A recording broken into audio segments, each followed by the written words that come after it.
and welcome to another episode of the Marco Podcast. Hello, everyone, and welcome back to another episode. Today, I am talking with Heather Jones. Heather is a native New Yorker who now resides in Alabama with her wonderful husband and two beautiful children. She's a lifelong lover of books, animals, and creating. Heather is a certified life coach who has taken the long route with many exciting endeavors on her way here. At 18, she joined the Army, met her husband, and after serving 6 years, exited the military. Early on, she studied baking and pastry arts, which she happily implements in her own kitchen for her friends and family's benefit. She entered the entrepreneurial world officially as an Etsy shop owner, and over time, while enjoyable, she realized there was something more she wanted to do, and that is when she found her passion to inspire and empower others. That is where she found coaching.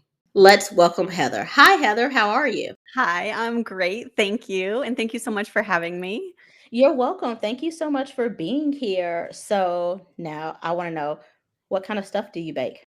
Cookies, cakes, pies, muffins, you name All of it. it. Okay. Yeah. Do you have like a favorite one or like your specialty, or do you have like a specialty like dessert that everybody's like, that's the one I want from you? So I do. I have a couple actually. So I have a Okay. really, really good red velvet cupcake one. Okay. And I have this pistachio thumbprint cookie. And I'm going to tell you, it's not my favorite, but people go nuts over it. My brother was deployed years back, and I'd send them to him overseas, and people would like battle suddenly he had 13 best friends. Apparently it's a good one. It sounds really good and sounds really interesting. So, okay, cool. And what kind of books do you like to read? I love reading books too. What kind of books do you like to read? So big time personal development book reader, but I really love to sprinkle in like a mystery thriller kind of every now and then too. Okay. What about you? Okay. So I do like mysteries and thrillers. I love Harry Potter. I do Awesome. like self-help type books, motivational type books as well. I used to just be So just shy of 3 years now. I think January will be my okay. will be my 3-year mark. Okay. And let's see. I did mention that I took the long route getting here. So Yes. Yes. I'll Tell us try to about keep it that. brief. Well, I'll give you a snippet of it because it is Okay. lengthy. So I knew I wanted to be an entrepreneur when I started staying home with my son, who was my first child. I Okay. decided to do the stay-at-home mom thing because my husband was military. I'm like, we're moving every 3 years. I dropped my career to follow you. I'm not trying to, find something new every 3 years. So we Right. decided I was going to stay home with my son. And it did not take long before I was itching to do something more. Being a mom is fulfilling, don't get me wrong. I knew I needed something more for me. Right. And so that's where I started pursuing various endeavors. Started with MLMs. That led me to thinking, okay, I really want something that is actually mine. And I started that route with Etsy shops. I opened a number of Etsy shops, did the Okay. handmade. How many So Etsy 3. shops? Okay, that's not bad. I've 3 had two. Etsy shops, but they took multiple turns. So 3 Etsy shops with like 5 different things that I was selling Okay. at I'm with various you now. times. Yeah. Okay. Yeah. And it came to a point where I was doing handmade stuff and it was really, really tough on my body. Unfortunately, I have some pretty serious chronic neck and back issues. And so I started looking at other things that I could do from home, things that would be scalable in the way I wanted to be able to scale my business. And life coaching popped up pretty quickly. And I was like, oh, I had a cousin who told me years ago that I should be a life coach, a cousin I respected very much. And when I Okay. saw it, it caught my eye. I started reading about what that entailed and I was hooked. I just knew that was my next step and that was where I was intended to be. Okay. I love Believe it that. or not, that's the short version of how I got That's the here. short. Okay, one day I'm gonna have to like have you back so that we can like dive deeper into the long We'll dive version because deeper. I'm interested in it. So we're gonna dive deeper into the long version on another episode. But thank you for Okay. sharing that. And it's weird because like sometimes people see stuff in us that we don't see or we do see it and we're like, no, that's not me. That doesn't really fit. And so Yeah. you kind of put it in the back burner until something happens and you're like, oh wait, no, I can do this. That is me. So I love how everything kind of just came to fruition with your cousin and then it popping Yeah. up and popping up in your life. Yeah. Thank So you. you're welcome. So you're a life coach for mompreneurs, correct?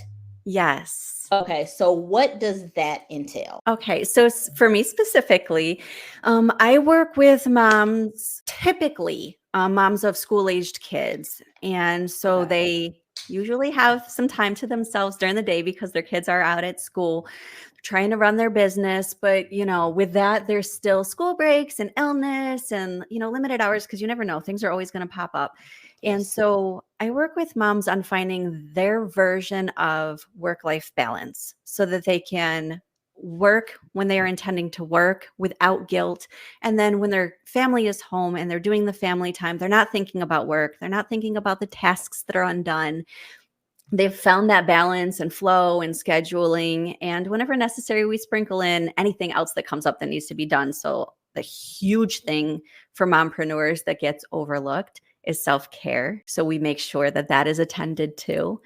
And then the guilt, that creeps up for a while. We got to work on that. So those are some of the major ways that I work with a client, a mompreneur client. Okay, that's cool. And Yeah. it's like funny that you like the whole work-life balance thing and everything because it's so for everyone we're recording on a Saturday morning. And so I had a recording right before I recorded with you. I think it was at like 9:30. And so then I finished that. And my son's like, "Hey, you want to play the video game?" And I'm like, okay, cool. I was like, I got a little bit of time. So I went there with him and we were playing the game and I set an alarm for it. And so that I could be ready for this interview at 11.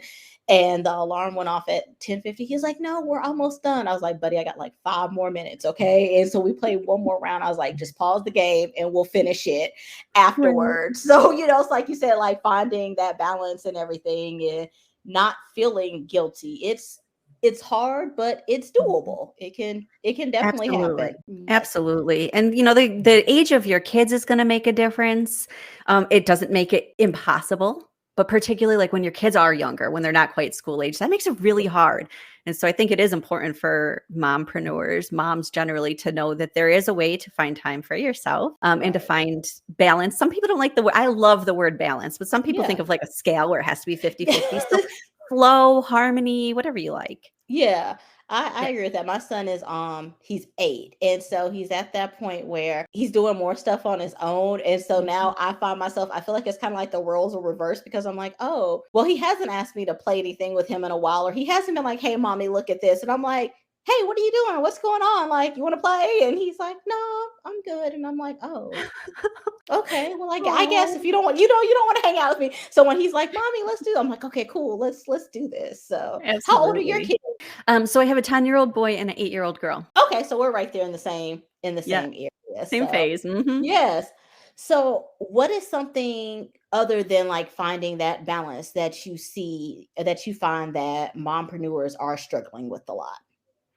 Yeah, so outside of the balance and the self-care that I mentioned, a huge thing for mompreneurs, entrepreneurs as a whole, but since I work with mompreneurs, we'll focus Right. there, is imposter syndrome. Okay. I love the way you asked the question because you said a word that I really, really wanted to touch on. Uh-oh, So, what is fight. No, and you didn't do anything wrong. Oh, okay. I was like, I'm oh, really excited that you asked it that way because okay.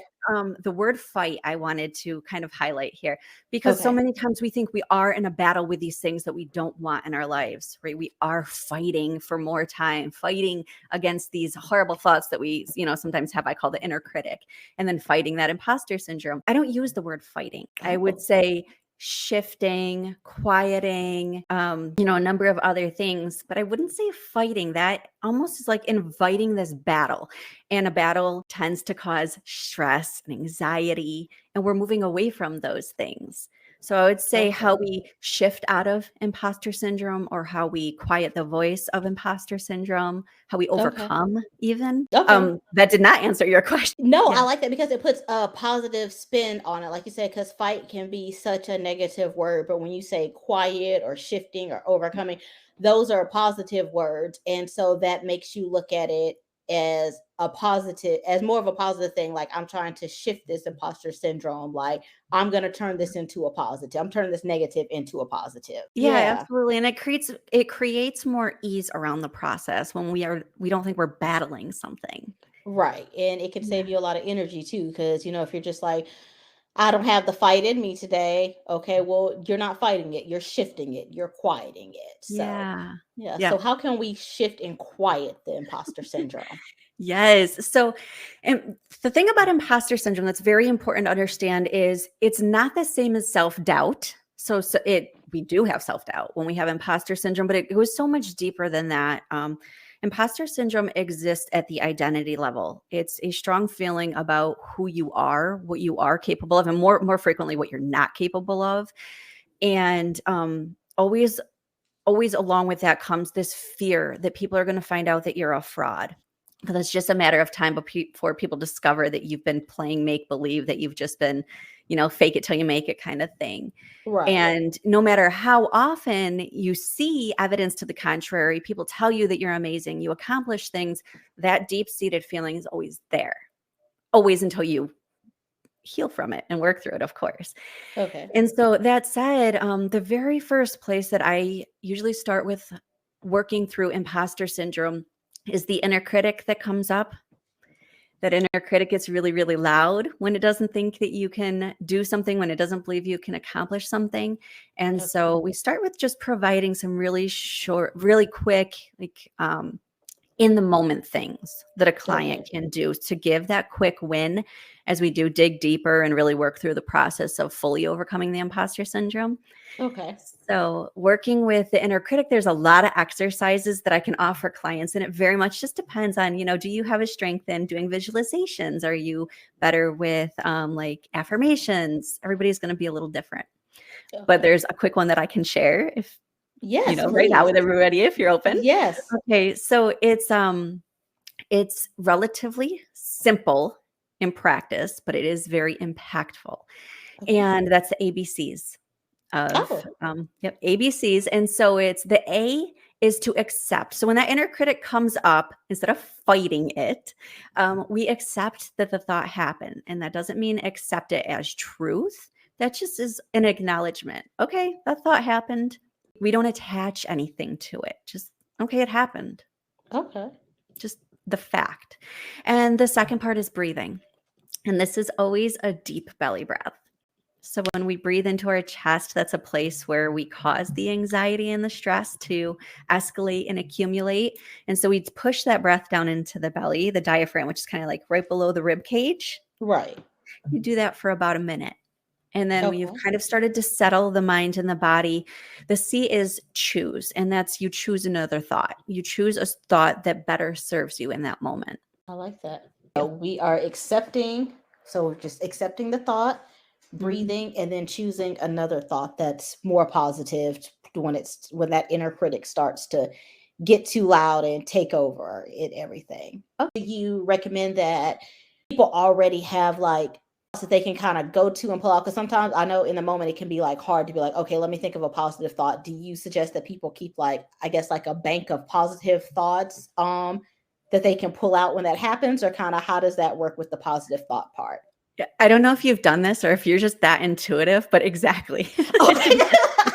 It is incredibly hard to think of something nice to say to yourself when you're already spiraling in this like negative space and not liking yourself and not being kind to yourself. So yes, I highly recommend that people spend time when you're kind of in a calmer, more clear state, and come up with an entire list of things that you do like about yourself, of accomplishments that you have had, and then maybe even some evidence around why, like, I like myself because of such and such. Let's see. I'm horrible with examples on the spot, by the way. So Me too. That's why I was like, do you have like a bank of stuff? Because people are like, tell me 5 things that you love about yourself. I'm like, yes. Let's make that bank. Right. Yeah. Yeah. So if you you're like, I'm smart. I know that I'm smart, right? This is a thing that I know about myself. In the moment, if you try to pull out I'm smart, your imposter syndrome is going nuts. It's not going to let you believe that. It's going to come up with all the reasons it thinks you're not smart. So having evidence already attached to that affirmation, if you will, or that bank of positive things. How do you know you're smart? Give yourself an example of, something that you've done that proves that. And then that way in the moment when you need to pull it out, there's so much more power behind it. Okay. Yeah, that makes sense. And I like it. It's just quick, easy steps. And like you said, something simple that you can take. And of course, with anything, it takes practice, because once you get in the habit of doing something for so long, you have to kind of retrain yourself to not think like that and to not let those negative thoughts come into you. And if you're already in the moment of feeling down, that's what you're going to automatically want. So you have to be able to shift that into a positive, and eventually it'll become a habit of you kind of just stopping yourself before the negative thought even comes out. Yeah, absolutely. 100%. That's exactly, it's a process. And it is, like you said, it's best to always practice these things, that any kind of self-improvement stuff that you're intentionally trying to, where you're intentionally trying to shift a habit. It's always best to practice outside of those overwhelming or heightened, emotional kind of moments. Because then it does come so much more naturally in the moments where you really do need it. Right. I Yeah. agree. And so, how can we practice self care and make it a priority? Because it just seems like, as entrepreneurs, as mom, people, we're just always running around and doing things, and you have plans to do self care. And then the next thing you know, it's 8 o'clock at night, and you're like, I just want to go to sleep right now. Yeah.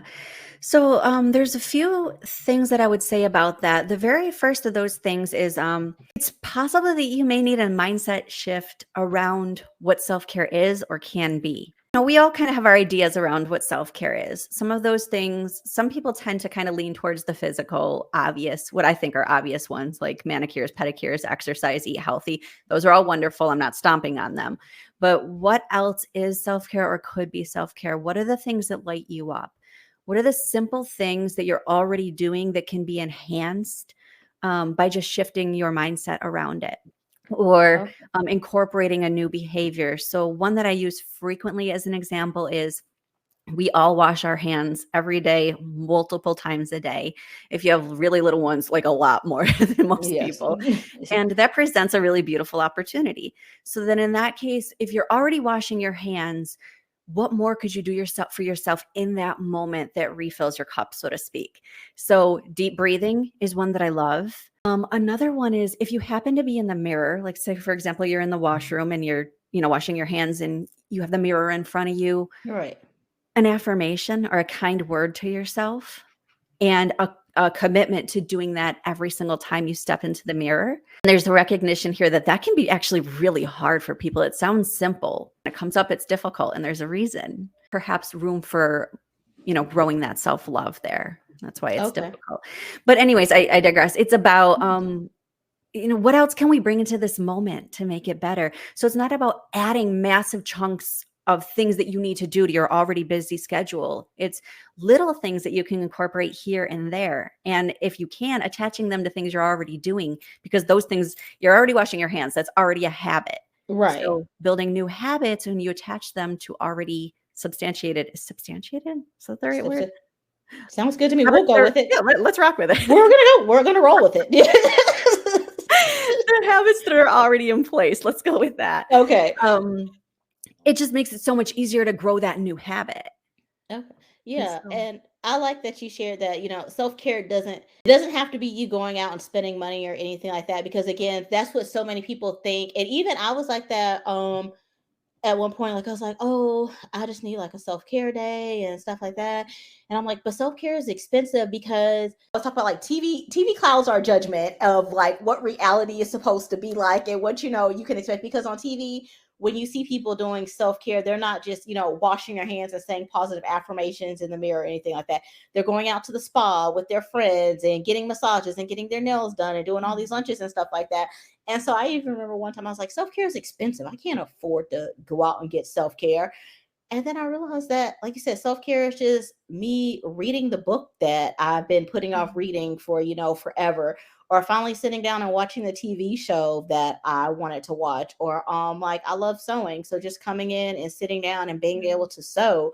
And so it's just little things like that. So I love the example of while you're washing your hands, you already do that, or at least we hope you're doing that. Yeah, just saying something positive to yourself in the mirror. And maybe even if that is hard, like you said, in that moment, like maybe if you're at home, you can put sticky notes or something like that on the Mhm. mirror, so that while you're washing your hands, you have that visual and you have your bank of something positive and something kind to say to yourself for, self-care. Or even how we were just chatting a little bit before we started, that, sometimes it's just, you just want to look good. It just makes you feel better, so Yeah. putting on your favorite chapstick or your favorite pair of earrings, like those things are self-care because it's making you feel good about yourself. Yeah, absolutely. I love your sticky note idea. On one of my bathroom mirrors, I actually cut out in like the Cricut, was it vinyl? And it says Oh, breathe at the top of my mirror. So it's a okay. solid reminder for my whole family. Hey guys, don't forget to do that deep breathing, calm yourself and Right. give yourself that moment while you're here. Yeah. Yeah, I like Yeah. that. And like you said, that's you already had the cricket, you already had the supplies. Like that was a quick and easy way just to incorporate some self-care into your day. So just little things like that. And if you're incorporating it into something that you already do, then you don't feel like you're taking time away from anything else. You're Yeah. actually giving yourself time. So awesome. Yes, I really love those like no added or little added time. Right. That's what Yeah. most of us are looking for anyway. Right. Because we're most of us we're trying to multitask as it is. And so again, as you said earlier, like you may not have time to go out and do anything extra, but you do have time to give yourself encouraging words or to tell yourself something Mhm. positive for yourself. So, Yeah. yeah. Well, Heather, are there any other tips or ideas or anything like that that you would like to share? There's a million. I always get so stumped on this question because I'm like, "Oh gosh, I should have written something down before I came on." Because then my mind gets flooded. Like, as far as, like, a profound tip where I'm just gonna rock everybody's world, I don't think I have that. It's Okay. all the little things all throughout the day. It's about little mindset shifts, little tidbits of self-care all day long. um, Little opportunities where we're beating ourselves up and we can stop ourselves in that moment and maybe find a way to raise yourself up, or at a minimum, just stop beating yourself up, Okay. as part of the process. Right. It's about all the little things we give ourselves. Okay. And no, I think that's perfect because again, sometimes we skip over the little things and it's funny because I actually have a quote on my wall that I put up on the cricket and it says focus on the small stuff. I And love it. so yeah, and so like you said, it's just a little reminder that the small things are what lead into the bigger things. And so we just have to learn to focus on those and take those and appreciate them for what they are. So Yeah, yeah. absolutely. And can you tell us about your freebie that you have about how to stop mom guilt?